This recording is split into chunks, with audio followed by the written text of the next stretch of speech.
ইতিহাসের পাতায় অনেক মানুষের গল্পই আমাদের অবাক করে। কেউ ছিলেন প্রবল বিরোধী শক্তি, পরে পরিণত হয়েছেন অনুশোচনার প্রতীকে। ইসলামের দ্বিতীয় খলিফা হজরত উমর রাদিয়াল্লাহু তাআলা আনহু ইসলাম গ্রহণের আগে যেমন ছিলেন ইসলামের অন্যতম প্রখর বিরোধী, কিন্তু পরে তিনিই হয়ে ওঠেন ইসলামের শীর্ষ সেনাপতি। ইতিহাস বলে, ঘৃণা থেকে হিদায়েত পরিবর্তনের এমন গল্প যুগে যুগেই ঘটেছে।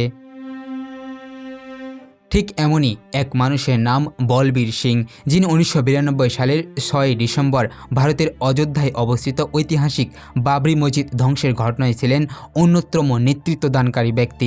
প্রত্যক্ষদর্শীদের মতে বলবীর সিংই ছিলেন সেই প্রথম মানুষ যিনি প্রধান গম্বুজে উঠে তার হাতে থাকা হাতুড়ি দিয়ে প্রথম আঘাত এনেছিলেন। পরে তিনি স্মৃতিচিহ্ন হিসাবে মসজিদের একটি ইট খুলে নিয়ে যান। তার ভাষ্যমতে সেই ইট মুসলমানদের প্রতি তার শত্রুতা ও ঘৃণার প্রতীক হিসাবে তিনি বাড়িতে রেখে দেন। কিন্তু ইতিহাসের আরেক মোড় এসে সম্পূর্ণ অধ্যায় বদলে যায়। 2018 সালে ভারতের অন্যতম গণমাধ্যম ইন্ডিয়া টুডেকে দেওয়া এক সাক্ষাৎকারে বলবীর সিং বলেন, মসজিদ ধ্বংসের দিন থেকেই তিনি মানসিক যন্ত্রণায় ভুগছিলেন। প্রতিটি রাত, প্রতিটি মুহূর্ত তাকে তাড়া করত সেই দিনের স্মৃতি। অপরাধবোধ তাকে গ্রাস করে ফেলে। এই অবস্থায় তিনি যোগাযোগ করেন এক পুরনো বন্ধু যোগেন্দ্র পালের সঙ্গে, যে বন্ধু তার সঙ্গে বাবরি ধ্বংসে অংশ নিয়েছিলেন। যোগেন্দ্র পাল তাকে পরিচয় করিয়ে দেন ভারতের প্রখ্যাত দায়ী মাওলানা কালিম সিদ্দিকী রহমতুল্লাহ আলাহির সঙ্গে। মাওলানার সঙ্গে বেশ কয়েকটি বৈঠক ও আলোচনার পর বলবীর সিং উপলব্ধি করেন তার করা কাজের পরিণতি। মনের ভিতরে জমে থাকা অপরাধবোধ থেকে মুক্তি পেতে তিনি ও তার বন্ধু যোগেন্দ্র পাল ইসলাম গ্রহণ করেন।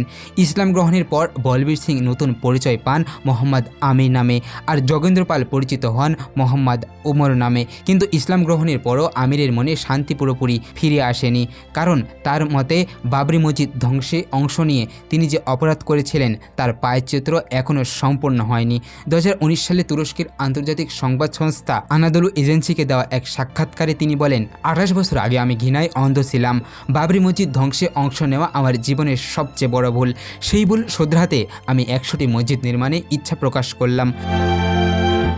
তার জীবনগাথা থেকে জানা যায়, বলবীর সিং ছিলেন পানিপত এর হিন্দু রাজপুত্র পরিবারের সন্তান। উচ্চশিক্ষার জন্য শহরে আসার পর তিনি প্রভাবিত হন কট্টর হিন্দুত্ববাদী সংগঠন RSS এর দ্বারা। পরে তিনি যোগ দেন শিবসনের রাজনীতিতে। কিন্তু ইসলাম গ্রহণের পর সম্পূর্ণ বদলে যায় তার জীবনচর্চা। তিনি বিবাহ করেন এক মুসলিম নারীকে এবং ধর্মীয় শিক্ষা প্রচারে সক্রিয় ভূমিকা নেন হায়দ্রাবাদে। বাবরি ধ্বংসের পাপ মোচনের উদ্দেশ্যে তিনি শুরু করেন মসজিদের নির্মাণ অভিযান। জীবনের শেষ প্রান্তে এসে তিনি 91টি মসজিদ নির্মাণ ও সংস্কারের কাজ সম্পূর্ণ করেন। কিন্তু 2021 সালের 23শে জুলাই মৃত্যুবরণ করার পর অসম্পূর্ণই থেকে যায় তার 100টি মসজিদ নির্মাণের স্বপ্ন।